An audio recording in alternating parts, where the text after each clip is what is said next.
of the most important doctrines found. Una de las doctrinas más importantes que se encuentran en la Biblia, y ten la seguridad de que se encuentra allí, es el nacimiento virginal. Si quieres experimentar la redención, necesitas creer que el Mesías entró a este mundo a través de una mujer virgen. ¿Por qué eso es tan importante? Porque el nacimiento virginal está directamente relacionado con su divinidad. Si alguien niega el nacimiento virginal, lo que está negando es la divinidad del Mesías. Y si niegas la identidad del Mesías como Hijo de Dios, no has creído en el Mesías de la Biblia. Y si no has creído en el Mesías de la Biblia, no eres salvo. No has experimentado la redención. El nacimiento virginal es fundamental. Lo que haremos en este estudio será mirar algunos versos de la Escritura que nos enseñan sobre el nacimiento virginal, de modo que podamos entenderlo, creerlo y compartir este maravilloso evento con los demás, porque es el nacimiento virginal el que nos afirma que Dios ha visitado a su pueblo, que Dios mismo tomó carne humana, demostrando tanta humildad para venir a este mundo, habitar entre nosotros como uno más, con el fin de que Él, y solo Él, completase la obra de redención. Hay una famosa profecía en el libro de Isaías, capítulo 7, de la que hablaremos en un momento. Pero antes de hacerlo, quisiera empezar con otra promesa. Y esa promesa es una de juicio en la Escritura. Toma tu Biblia y ve conmigo al libro de Jeremías, capítulo 22. La mayoría de la gente no conoce que existe una profecía de máxima importancia en este libro que tiene que ver con un hombre, cuyo nombre era Yaho-Yahim o Joacim. Él tenía un hermano con un nombre parecido, pero de quien hablaremos aquí es del hombre llamado Yaho-Yahim. Y cuando vemos en las Escrituras, bien sea que hablemos del segundo libro de Reyes o del segundo de Crónicas, o aquí en Jeremías, aprendemos que Joacim era un rey perverso e infiel. Por lo tanto, hay una profecía en su contra. Esta profecía en su contra tiene implicaciones muy importantes. Vayan conmigo, como les dije, a Jeremías 22 y solamente quiero leer un versículo, el último verso del capítulo 22. Entendamos que el verso anterior, el 29, habla de cuán importante es oír esto y que toda la tierra de Israel lo oiga debido a su importancia. Pero miren el verso 30. Esto dijo el Señor. No dice el Señor como la mayoría de las Biblias lo colocan, sino que leemos esto dijo el Señor, queriendo decir que es una profecía que, aunque es para el futuro, tiene que ver con algo que debemos creer, pues es tan real como si ya hubiese sucedido. Por eso el verbo está en pasado. Esto dijo el Señor. Registra a este hombre, y hablamos sobre Yaho-Yahim, regístralo como sin hijos. Él no tendrá ningún hijo, noten lo que dice, ningún hijo que tenga éxito en sus días, porque no habrá ninguno que tenga éxito entre sus descendientes. Recuerden que él será registrado como sin hijos. No habrá nadie de entre sus descendientes, o sea, ningún heredero natural, que se siente sobre el trono de David o que reine nunca jamás en Judá. ¿Entiendes cuán devastador es esta declaración? Que no existirá un hijo suyo que se siente sobre el trono de David. ¿Cuál es la implicación de esto? Que la promesa mesiánica se destruye. No puede haber en lo natural Mesías alguno. ¿Por qué? Porque Joacim era un hombre perverso, pero descendiente de ese linaje, de la casa de David, de ese linaje real. Pero ahora se nos dice que ninguno de sus hijos podrá sentarse sobre el trono de David. Ninguno de ellos tendrá éxito reinando en Judá. Esto es desastroso. Esto destruye la esperanza mesiánica. Pero, con Dios, ¿qué hemos aprendido? Que con Dios todas las cosas son posibles. Y por lo tanto, vamos a ver que legalmente, y qué importante es lo precisa que resulta la palabra de Dios. Legalmente, uno es descendiente de acuerdo con su linaje. ¿Qué hizo Dios?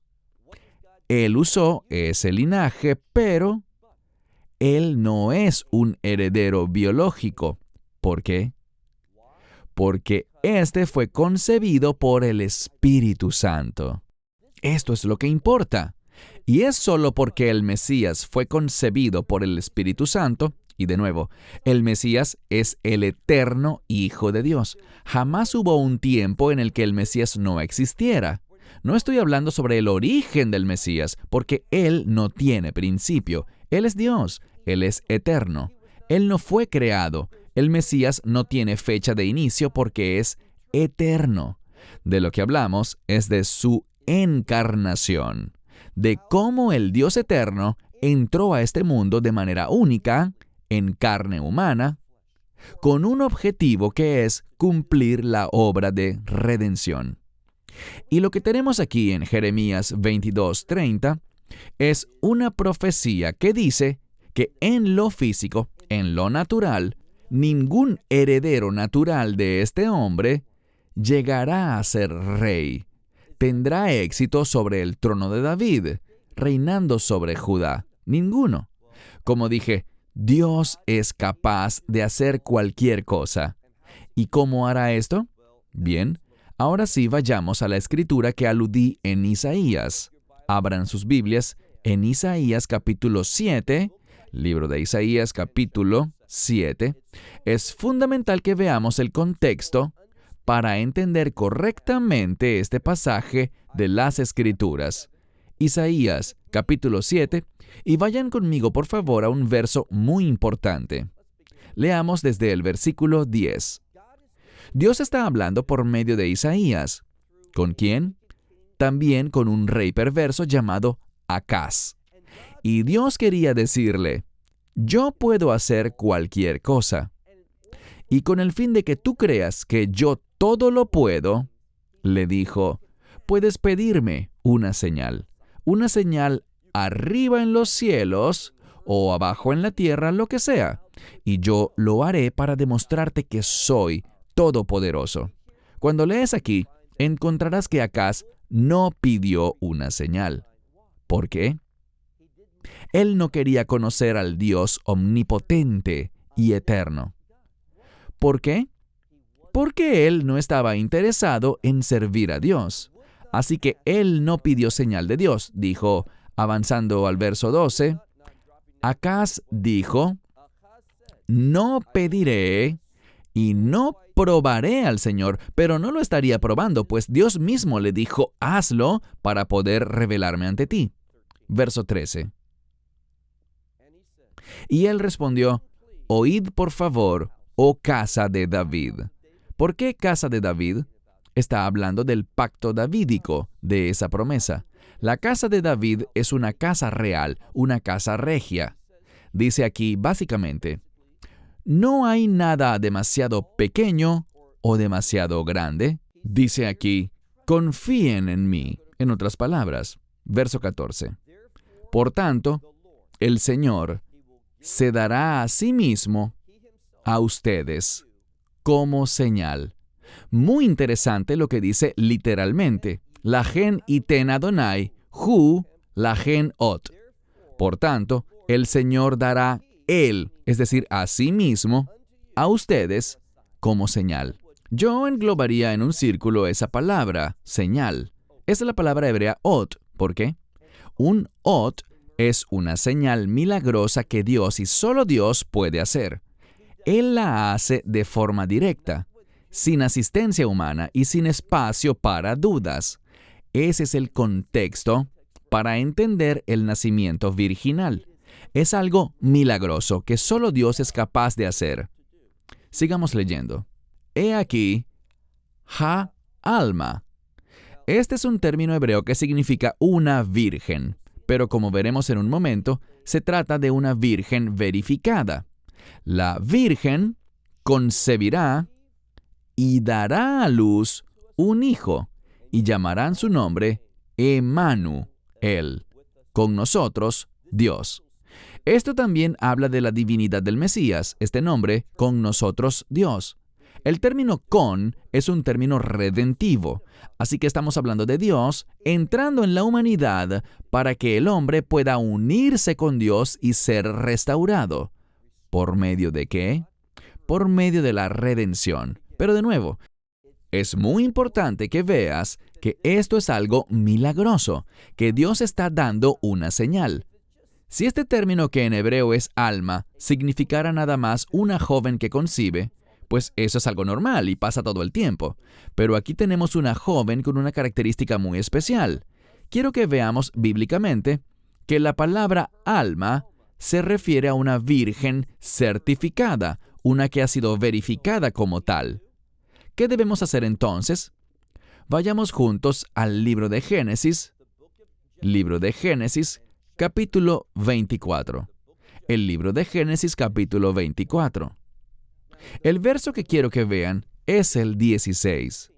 En este 24º capítulo de Génesis. Aquí, Rivka, o Rebeca, está siendo descrita. Recuerden la situación. Eliezer ha llegado de una tierra lejana, está buscando esposa para su amo Yitzhak o Isaac, y quiere que Dios actúe y se mueva de una manera única, revelándole quién es la mujer para su amo. Eliezer le diría a la candidata, ¿puedes darme de beber? Y ella tenía que responderle, sí, te daré de beber y también le daré agua a tus camellos. Noten lo que se dice sobre ella. El verso en cuestión es el verso 16. Génesis 24, 16 dice, y la joven mujer, esta es la palabra Naara, que simplemente significa una joven mujer, era de buena apariencia. Literalmente era de muy buena apariencia. Y noten la siguiente palabra, Betulá.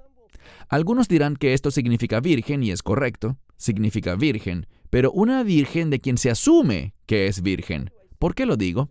Mira lo que dice la Escritura. Una virgen, y luego tenemos la frase, Ishlo yeda a, que a varón no ha conocido. Entonces, si el término virgen, Betulá, significa una virgen absoluta, ¿por qué necesitaríamos esta frase, Ish lo yeda a, que a varón no ha conocido? Lo interesante es que cuando Eliezer llega donde la familia de Rivka y les relata lo acontecido, hace un cambio. ¿Dónde lo vemos? Pues si te fijas en este mismo capítulo, pero un poco más adelante, cuando él habla, noten lo que dice la Escritura. Me refiero al verso 43. Génesis 24, versículo 43. He aquí, yo estaba de pie en el pozo de agua cuando vino una alma. Ella llegó a sacar agua y le dije, dame, por favor, un poco de agua de tu cántaro. Esto es lo que Eliezer está relatando, contando lo que ocurrió. Cuando él llegó a ese pozo y vio a Rivka, la primera vez que se menciona en el texto es descrita como una Betulá, que nunca había conocido varón. Pero, cuando se cuenta de nuevo la historia, hay un cambio. En vez de la palabra Betulá, tenemos el término hebreo alma, que significa una mujer que ha sido verificada como virgen. ¿Cómo lo sabemos? Pues vayamos a otro pasaje de la Escritura. Leamos juntos en Deuteronomio, libro de Deuteronomio, capítulo 22. Una vez más, Deuteronomio 22, iniciando desde el verso 13. Dice aquí, habla sobre un hombre que acaba de casarse y dice, cuando alguno tomare mujer y después de haberse llegado a ella, en referencia a haber consumado la relación sexual, ¿qué pasa?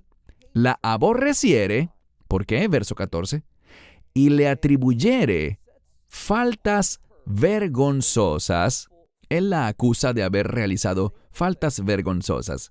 Y trajera sobre ella un mal nombre y dijera: esta mujer que he tomado, me llegué a ella, hablando sobre este encuentro íntimo, pero no la encontré Betulim, no la encontré que fuera virgen. Y utiliza el término Betulim, que es como el que mencionamos antes, Betulá. Bien, ¿qué implica esto? Betulá es una mujer de la que se asume que es virgen, pero noten lo que pasa. Verso 15. Pero su padre, el padre de esta joven, la tomará junto a su madre, y ellos traerán, noten lo que dice, Betulei Hanaara. Esto significa las señales de su virginidad ante los ancianos de la ciudad, en la puerta. Verso 16. Y el padre de la joven le dirá a los ancianos: mi hija he dado a este hombre por esposa, pero él la ha aborrecido. Verso 17. Y he aquí, él la ha acusado de actos vergonzosos, diciéndome que no la ha hallado Betulim, que se descubrió que ella no era virgen. Pero aquí están, ¿qué? Aquí están las señales de su virginidad. Y él extenderá las vestiduras delante de los ancianos de la ciudad. ¿Qué es todo esto? Bueno, una Betulá es una mujer de quien se asume que es virgen, pero un alma es una mujer de quien se ha atestiguado, se ha certificado y existe una prueba. No voy a entrar en detalles sobre cómo se hace. Pueden investigar por su propia cuenta, pero existe un procedimiento mediante el cual se verifica si una mujer es virgen. Y ellos tenían unas vestiduras que probaban y certificaban el hecho de que ella, en efecto, era virgen. Muy importante entonces lo que dice en Isaías capítulo 7, que la virgen concebirá y dará a luz. Esto confirma que es una mujer que ciertamente es una virgen, verificada, certificada. Y por esto podemos estar seguros y creer en lo que dice la palabra de Dios. Y la razón por la que esto es tan importante es la siguiente. Recuerden la profecía de Jeremías. La profecía de Jeremías, en el capítulo 22, verso 30, dice que ningún descendiente natural de Joacim podrá ser el Mesías. No podrá sentarse sobre el trono de David. Entonces, ¿qué hizo Dios? Él se movió milagrosamente. Él causó que un hombre de ese linaje, ¿de quién hablamos? Hablamos de José. Pero José, siendo del linaje del rey, él no proveyó de sí mismo esa simiente masculina para que Yeshua naciese, para que él fuese concebido. ¿Qué ocurrió? Él se comprometió con Miriam, es decir, María, y ya que estaban legalmente casados, cualquier hijo que tuviese su esposa bajo un pacto de matrimonio, serían considerados suyos, serían considerados del mismo linaje. Pero eso es solo en el plano legal. Biológicamente, José no es el padre, solo es el padre en lo legal. Eso hace que el Mesías Yeshua, Jesucristo, sea candidato para ser el Mesías, pero él no es un descendiente físico de José. Él es un descendiente legal de José, lo que implica que es de la casa de David legalmente. Eso le da el derecho a ser el rey. Pero biológicamente, sabemos que Miriam concibió no por la simiente humana de José, sino por medio del Espíritu Santo. ¿Alguien comprende a ciencia cierta cómo esto pudo ser? No, fue un milagro, algo sobrenatural. El Espíritu Santo vino sobre Miriam, es decir, María, y causó que concibiera, y aquel que estaba dentro de ella era el Hijo de Dios, el eterno Hijo de Dios. Esto es lo que nos dice la Escritura en cuanto al nacimiento del Mesías. Y de nuevo, es tan vital que aceptemos esto. Es solamente mediante el nacimiento virginal que podemos tener un verdadero Mesías, uno que cumple todas las profecías. Y una de esas profecías, que es Jeremías 22:30, también puede aplicar aquí. Por esto es que una virgen debía concebir. Por esto es que ella debía estar desposada. Y por cierto, legalmente en el judaísmo, cuando tú estás desposado, normalmente diríamos comprometido, se considera que estás legalmente casado. Mas si no quieres casarte, si no quieres completar el matrimonio, igualmente deberías proveer un certificado de divorcio. ¿Por qué? Porque una vez que alguien se ha comprometido, se entiende que esa relación legalmente se ha establecido. Y todos los hijos, ahora José, dice en la Escritura que él tomó a Miriam para sí, es decir, él prosiguió con la segunda parte de la ceremonia de bodas. Primero está el compromiso y luego viene la toma bajo la jupa. Él hizo eso, pero nunca la conoció. Ella siguió siendo virgen hasta después del nacimiento de Yeshua. Todo esto queda atestiguado en las Escrituras. ¿Por qué? Porque era necesario para cumplir la palabra de Dios que el Mesías naciera de una virgen. Y de nuevo, lo dije al inicio y concluiré con esto mismo. Si alguien rechaza el nacimiento virginal, esa persona está negando la identidad bíblica del Mesías. Y si niegas que Él es el Hijo de Dios, no podrás ser salvo. Tienes que entender que el Mesías es totalmente hombre y totalmente Dios, que entiendes quién es Él. No puedes aceptar a alguien si no le conoces correctamente, y por esto es que el nacimiento virginal es tan importante. En conclusión, ¿debemos creer en el nacimiento virginal? Sí, debemos hacerlo, y es obligatorio para poder conocer al Mesías. Si rechazas el nacimiento virginal, estás rechazando a Yeshua, estás rechazando el Evangelio. No has creído en el bíblico Hijo de Dios. ¿Y qué dice la Escritura? Bien, en 1 de Juan, leemos en la palabra, les escribo a ustedes para que crean en el nombre del Hijo de Dios. Ese término Hijo de Dios está directamente relacionado con su divinidad. Y es solo cuando crees en el nombre de Yeshua, Jesús, como el Hijo de Dios, que sabrás que tienes vida eterna. Si rechazas la divinidad del Mesías y rechazas el nacimiento virginal, estás rechazando el Evangelio. Concluiré simplemente diciendo que el nacimiento virginal es esencial para la salvación. Cierro con esto hasta nuestro siguiente estudio de las doctrinas de las Escrituras. Que Dios les bendiga. May God bless you. Esperamos que te hayas edificado con el mensaje de hoy y lo compartas con otros. Te invitamos a seguir nuestros estudios cada semana por este canal y por el portal de YouTube de Amarás a Israel. También puedes descargar nuestra aplicación móvil gratuita, Mi Estudio Bíblico. Finalmente, para obtener más información sobre nosotros, visita nuestra web amarasaisrael.org, donde encontrarás otras conferencias de Baruch en audio, video y texto. Hasta el próximo programa. Que el Señor te bendiga en Yeshua HaMashiach, Jesús el Mesías, mientras caminas con Él. Shalom desde Israel.